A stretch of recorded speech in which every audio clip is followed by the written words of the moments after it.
В отношении жителя города Сухум Нормания Тимура Зауровича 1981 года рождения по факту незаконного приобретения, хранения, перевозки наркотического средства возбуждено уголовное дело. Последний был задержан в селе Багмаран Гулрыбского района. Граждан понятых вам задается вопрос, имеются ли у вас при себе что-либо запрещенное в гражданском обороте?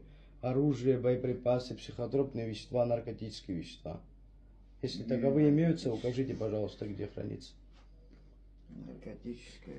Барсетки? Да. Снимите, пожалуйста, барсетку с себя. В каком кармашке укажите, пожалуйста. Там открой.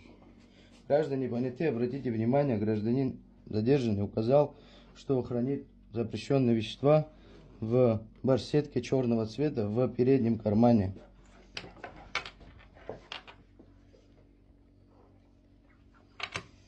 Обратите внимание, граждане понятые, обнаружен шприц с белой жидкостью внутри. Как установлено экспертами, в подготовленном к инъекции медицинском шприце содержалось наркотическое средство метадон. Оперативные мероприятия по задержанию подозреваемого и изъятию запрещенного вещества провели сотрудники уголовного розыска Гулрыбского районного отдела внутренних дел. Расследование проводит группа дознания того же РОВД.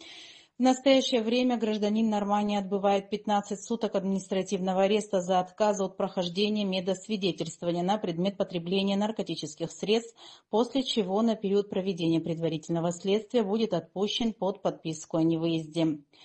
В Сухумском районе сотрудники госавтоинспекции отдела внутренних дел на посту ГАИ Учхоз в селе Гумиста остановили автомобиль Toyota Voxy под управлением жителя города Сухум Смаилова Муради Борисовича 1989 года рождения, который впоследствии попытался скрыться, но был задержан.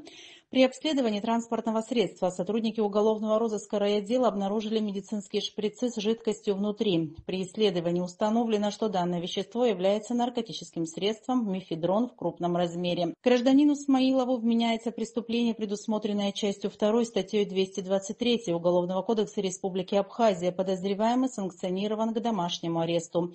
Расследование проводит следственная группа отдела внутренних дел по Сухумскому району.